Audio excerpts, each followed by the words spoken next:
I just want to introduce y'all to our chef today, Herman Fuselier, better known as Boobie. This is his brand new book that he came out with. Got all sorts of great recipes on it. It's a fabulous looking book. So we're going to talk to y'all a little bit about what he does and his book and all sorts of good stuff. I'm going to just keep it casual like we're sitting on the push talk. My name is Bryant Fuselier. My nickname is Boobie. I mean, I've been called this, you know, it's sad when your teachers call you Boobie. I have family members, can't tell you what my real name is for nothing.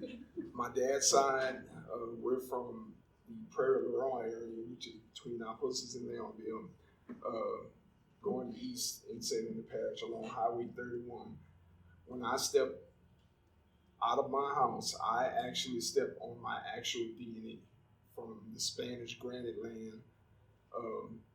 The land where I live was originally called Old Spanish Road, and it was from the Spanish grant from when Louisiana was owned by Spain.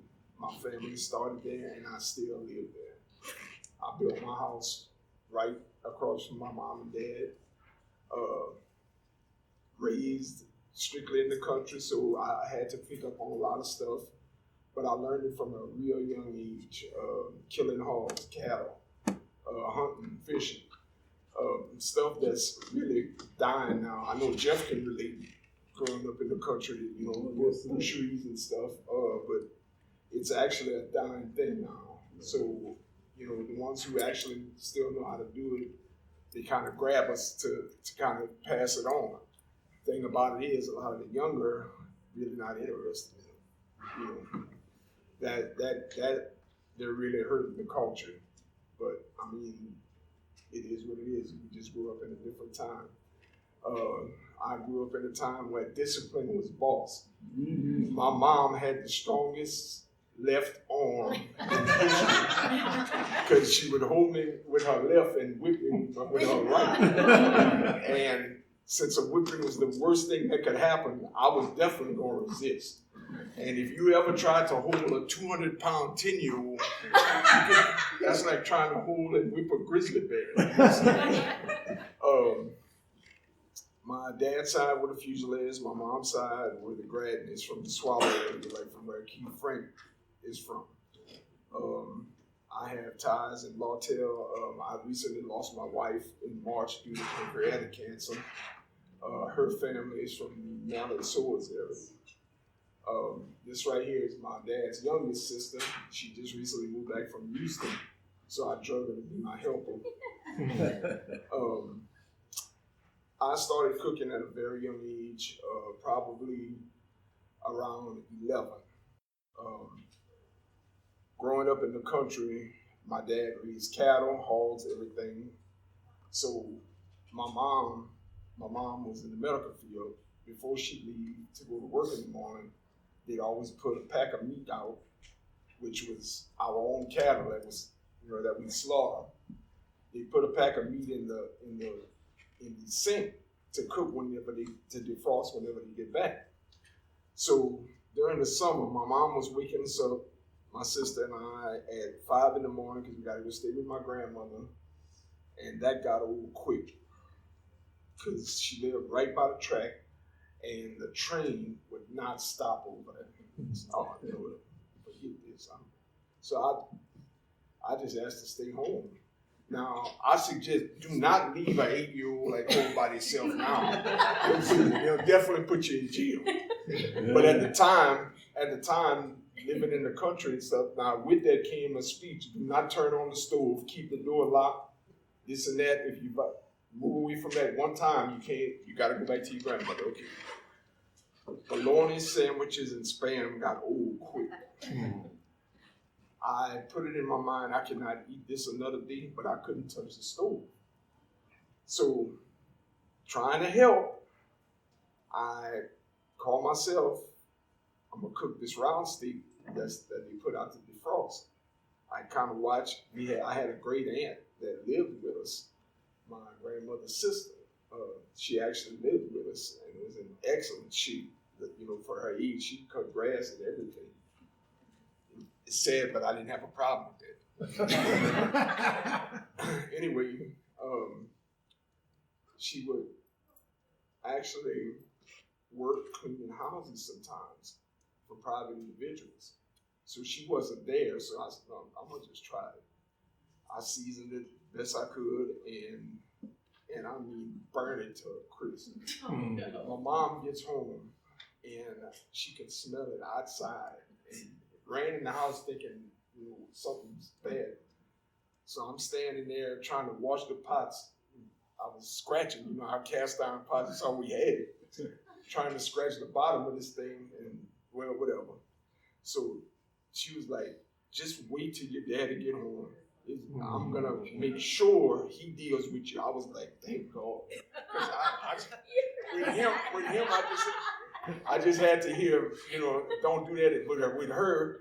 While she's with me, she talk. Didn't I tell you not, one of them. So when she said your daddy went out, I said, okay, well, it ain't gonna be that bad. Anyway, he got back home. She ran telling like the principal, telling everything that I'd done. He ain't staying here by himself no more, this and that. So he said, son, he said, that's true. I said, yeah. So he said, well, now you know what not to do. He said, next time, just ask something you can shoot. And that was it. From then on, I would still mess stuff up. But I did ask, and I wouldn't mess up as bad. So I finally managed to get it right after all of these years. And I know it don't look like it, but I'm actually a nurse. I went to nursing school 30-something years ago. Got married a couple of years after, was married 30-something years before my wife passed. I actually retired to take care of her while she was sick. And catering, I would do just for people I knew without charging. And then it got to be actually lucrative to where, people were calling me this somewhere. And the thing that I specialize most is being able to do large quantities, especially like jambalaya. Okay, for instance, jambalaya base, whether you're using pork, chicken, sausage, whatever. By the time you buy this, before you even add the rice, sometimes you spent almost $400 to $500. And some people are not going to take the chance on trying to cook and it doesn't come out right. So they'll call me because I'm able to do it in such large quantity, especially like gumbos and stuff. Gumbos, I usually would be extremely busy around Mardi Gras. You have these Mardi Gras organizations that call, especially for large crowds. I used to run Mardi Gras, but when I would take my mask off, people would holler more about how ugly I was. So my dad sent me in the kitchen to start cooking gumbo, and it just went from there. Boobie, you call your cooking Creole, correct? Mm-hmm. Yeah. Can you explain the difference of Cajun and Creole cooking? Okay. Well, over here, a lot of times, because you can definitely see this, because it's just a well-known fact that I associate with Creole because I'm someone of color. Cajun cooking and Creole cooking is very similar. The biggest fallacy that I think I hear is when they say that tomato sauce is associated with Creole. That's not true. Not here. That is not true. I think that's more in New Orleans area. But that is one of the things that I kind of take offense to, because they'll separate the two kinds of cooking by tomato sauce, and that's just simply not true. I have done festivals that are predominantly Cajun, and I've been in a bunch of cooking contests. I've won 16 championships. I've been to them where I'm the only man of color that's cooking in the whole thing, and I mean extremely friendly, like everyone, because we all have the same goal. We're there for fun, and we're really not about winning or anything. And you see that the way they prepare their stuff is almost identical. I mean tip for tap. So it's just in I associate Creole as a culture, not a color, not a cooking style, whatever. It's just the way I was raised with the music, the language, what have you, and that's the only reason I associate to Creole. When I was filling out job applications back in the day, I put black, and then when I walk in there, they think I was Mexican. So it was always something with that. So it's root based. It has nothing to do with color. Without getting into a big history lesson, I like to explain it to people. Both accordion music, and both are meant for dancing. But with Cajun music, imagine if Hank Williams or Garth Brooks was playing the accordion and singing in French. There's fiddle and steel guitars in Cajun music. In zydeco music, imagine if James Brown or Bruno Mars or Snoop Dogg was playing the accordion. Because these days there's some rap and R&B and zydeco. Still some of the French language. Jeffrey does some of the French language stuff. So, and that helps people kind of differentiate between the sounds of the two, just to kind of imagine that. As far as Cajun music, which is really popular here too, this is a picture of some of the pioneers. The guy in the middle is Mark Savoy. Mark lives in Eunice, about 20 miles down the road. Every Saturday, he's one of the pioneer accordion builders. There's an industry here, the small accordion that you see Jeffrey play later. It's all handmade. And Mark was one of the first to do it back around 1960. And he's still doing it at the age of 85. And every Saturday morning, he has a jam session from like 9 to 10. People from all over the world come to play accordion, play fiddle, have the little T-fad, a triangle. So it's always a big attraction for us. This is a picture of Rockin' Sidney. Rockin' Sidney is from St. Landry Parish and LeBeau, about 10 miles north of here. He had zydeco's only million sellers so far. Don't Mess With My Toot Toot. I don't know if y'all would remember that name. That song from about the 1984. So it won a Grammy. It was a million seller. Fats Domino, Denise LaSalle, John Fogerty, they copied it and had hit versions of it. So 40 years ago, it was on the radio all over the world, which was a magnificent thing for zydeco music. That hadn't really happened before. And Sidney made a little money. He even bought his own radio station, so he did well for himself. But the guy we really celebrate here, and he's no longer with us, but we still call him the king of zydeco, Clifton Chenier. He was born not too far from where Boobie's from, Prairie La Ronde, Leonville area. And he took what was called la-la music, but people would gather at the house forums and have house parties, house dances they used to call them. At the end of the work week, working in the field, picking potatoes, cotton, everything else.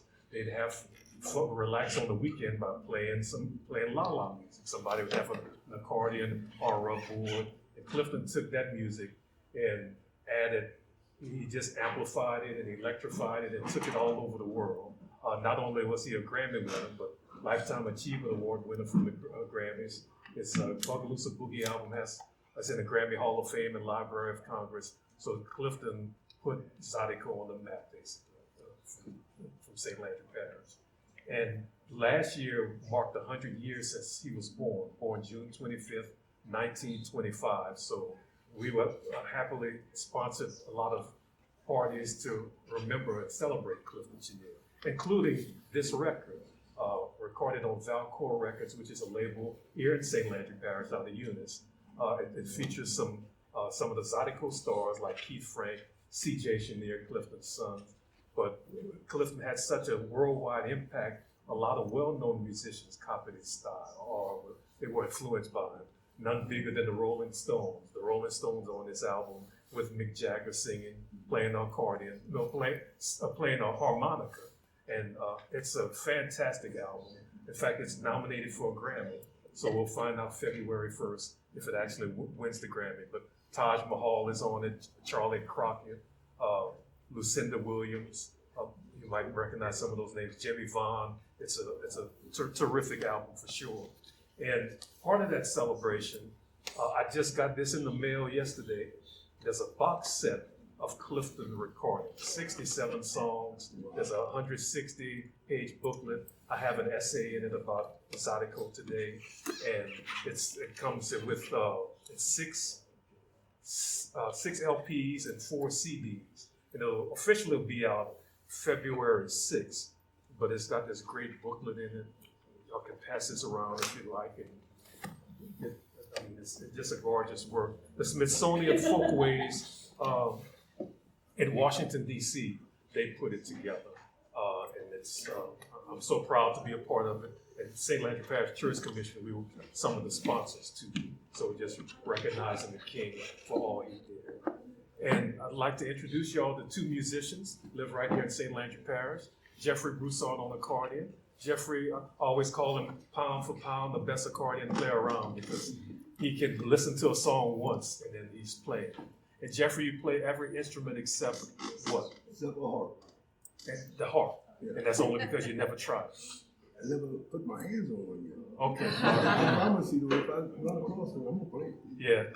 And Jeffrey's lived the zydeco life, like I mentioned. He grew up on the farm. 11 kids, Jeffrey? Yes. And the Broussard family is part of the roots of zydeco at St. Landry Parish. And with him is T. Don Landry. The rub board that you see the bands play, his dad designed the first rub board with Clifton Chenier and Cleveland Chenier. So T. Don keeps that tradition going with his Key of Z rub boards that he sells. And that's sold with 5,000 worldwide? 5,000, about 5,500 somewhere. All right, keeps going up, which is a good thing. Yeah. Let's not count the small ones. Cool. Yeah, plus he's got smaller ones and some necklaces and earrings, so Key of Z rub By boards. the way, if you have any more questions for him or whatever, we'll give away these 2. Oh, okay, you want to give away those today? All right. I was going to ask somebody if they want to play, but not only can you play, but you can. I got some they can play too. Yeah, okay. All right, good. Well, y'all want to start with a song and then we'll talk a little bit? You and Jeffrey?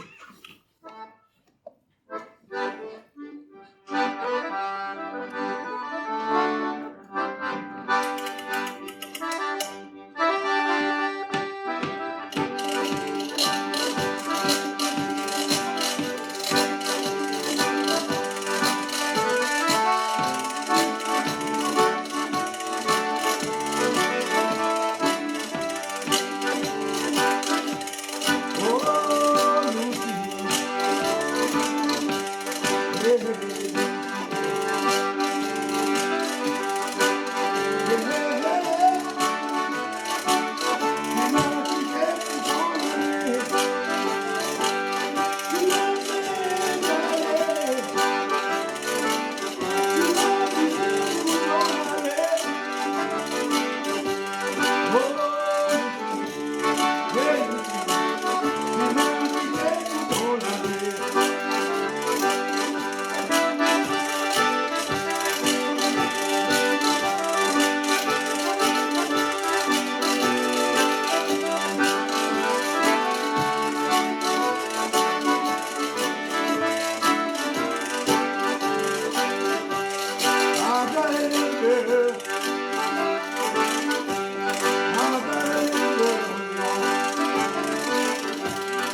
Jeffrey, I always call you the real deal because just as I was explaining the history of zydeco, the roots of it all, your family lived it. Nobody taught it to y'all. Right. Yeah, all self-taught, man. I learned how to play by actually stealing my daddy's accordion off a dresser that he had. Being that we were 6 boys, he couldn't point out exactly who was playing with it because we would all mess with it. Our mom knew. And she would always tell us, "Oh, don't mess with it," because it's the only accordion my dad had. My dad had even found out I could play accordion. I was about 15 years old. So his first word was, "You was one of them." Yeah, so I take that to my heart, man. About saving my culture, and I talk about it all the time. I'm not knocking the younger generation, but so many of the younger musicians are getting away from the roots. You know, I've been in this business 50 years, and I'm not changing for nothing. It's about saving our culture. So tell the good Lord, take me home. That's what I need. And zydeco's taking you all over the world. Yeah, in places I never dreamed of, man. And it's because of this music and about our culture. Yeah. And T. Don, your family story goes back to the roots too, with the rubber. Yeah, it goes back to 1946. My dad was working at the refineries in Port Arthur, Texas, and Clifton and Cleveland, his brother, rubber player, also working there. These were all young guys in those days, and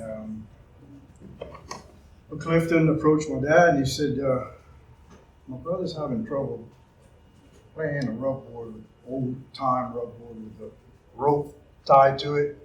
Needs something more portable where he can, you know." So Clifton took a stick and he made a design on the ground, dirt. He said, "Can you make one like that?" I said, "I can make anything you want." My daddy was a master metal worker, and he could do anything. And he was a welder, master welder. And so he made it, and the rest is history. So the first rubboard with the shoulder straps was designed and made in 1946. And I started making them in full-time in 96. But before you started, you didn't even know the story. I didn't know the story. When I was a young boy, I was raised in Four Corners, Lafayette.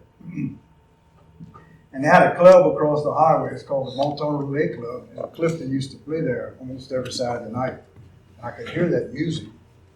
And I'd ride my bike over there and I'd listen. I couldn't go in. I'd listen. I'd watch the people walk in. And boy, they were having a good time. And Saturday mornings, they had a show with Clifton. And I'd watch his brother, the rubber player. That's what I was focused on. And I always wanted to play. And so I started playing it later on in life and traveled around the world like Jeffrey with various bands and stuff like that. And one day I went to the library in Lafayette and I checked out a video of Clifton, a documentary. And he was in California at a festival, and this guy was asking him different questions about stuff, and it got on the question about the rubboard.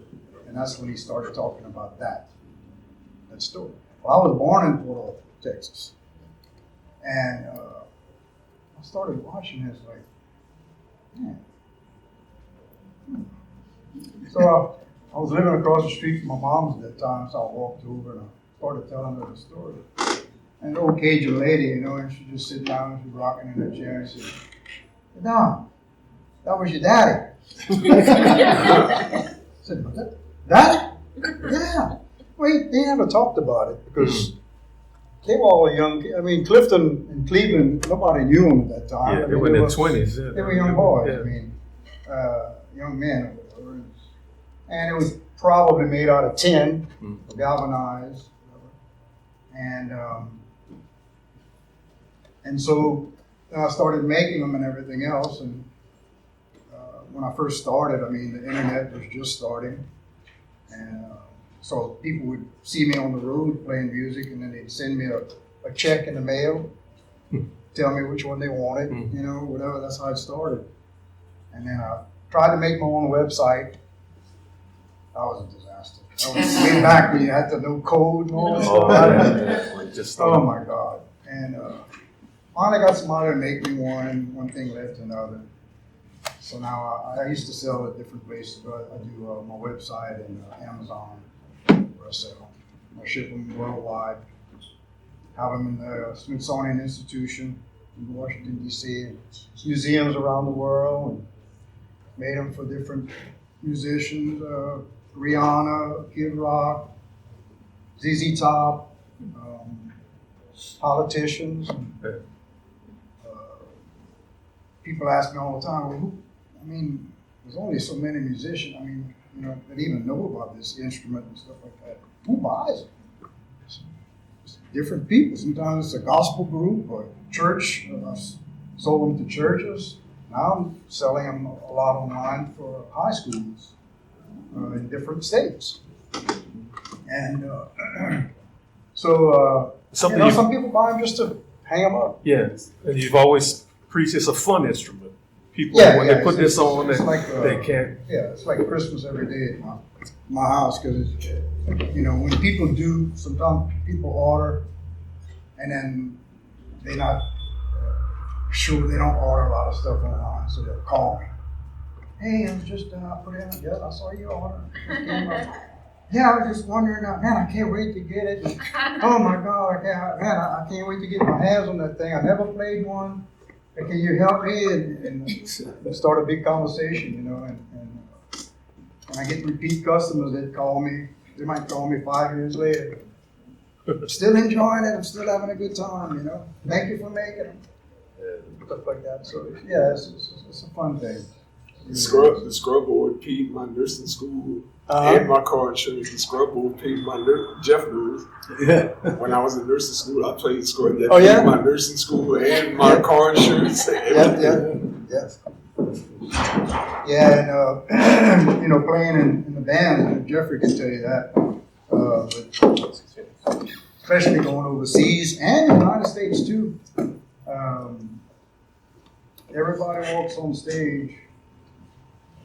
But when the rubboard player walks on, puts that thing on, Everything changed. Everything changed. But they've seen accordions, Lawrence Welk, but a lot of people have never seen something like this. And they focused. And then once they start drinking a few, they know how to play. They want, Boy, I used to love that because when I used to drink, I wanted to take a break. Right. Let's see. Come on. Yeah. And put it on, I'd give them and stuff. And they'd look at me like a deer in the headlights, like, oh boy, what do I do now? Bye. I was at the bar drinking. Anyway, it's fun. And T. Don offers tours of his shop, so y'all can see how he does it. There's no drinks, but he does have the And if you have a group or anything, would like a presentation like this, we do this all the time. So we just let y'all know that. So how about another song?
I can ask you if you can switch accordions and kind of talk about the difference between the two. Well, this is a particular accordion here. This is the only accordion that I knew that I seen Cliff play. You know, I seen a video a while back that he was messing with a double note, and some guy was trying to that's when he first started. You see, oh no, that wasn't me. But this accordion here, Cliff did a lot of stuff on. You could do a lot of bluesy stuff with this type of accordion. You know, compared to these little accordions here, which I can play a lot of the same songs on this accordion that I can play with this one. But when I first started playing accordion, matter of fact, that was the first accordion I ever played. Then when I started stealing my dad one and realized how light this thing was and how popular it was, I'm like, this is the one I want. So I've been playing this. And you can put air in your tires on your car too. Well, you know what? I never tried that. I wonder if I was to run on wheels. You know? It might work. So it's light, but it's loud. It was built to project and all. My granddaughter be very good.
Ladies and gentlemen, this is zydeco music from St. Landry Parish. Any questions for me or Jeffrey or T-Don? I was going to say dope things like Well, it's come, but and Jeffrey can elaborate on this because a lot of the young musicians, Clifton was influenced a lot by Sam Cooke, Ray Charles, Etta James, the mainstream black musicians and singers from his era. The younger musicians today, they know about rap and hip hop, so you can hear elements of that in their music. Some people say it's not real zydeco, but music grows and evolves and changes, and that's where we are today. At least we have the Clifton style, we have what Jeffrey does, and we have musicians in their 20s and 30s playing music now, where not too long ago, zydeco was considered old folks music. That was for grandma and grandpa when they were having coffee at 4 in the morning or going to the dance halls on Saturday night. So it's great that we have these young musicians keeping the tradition going.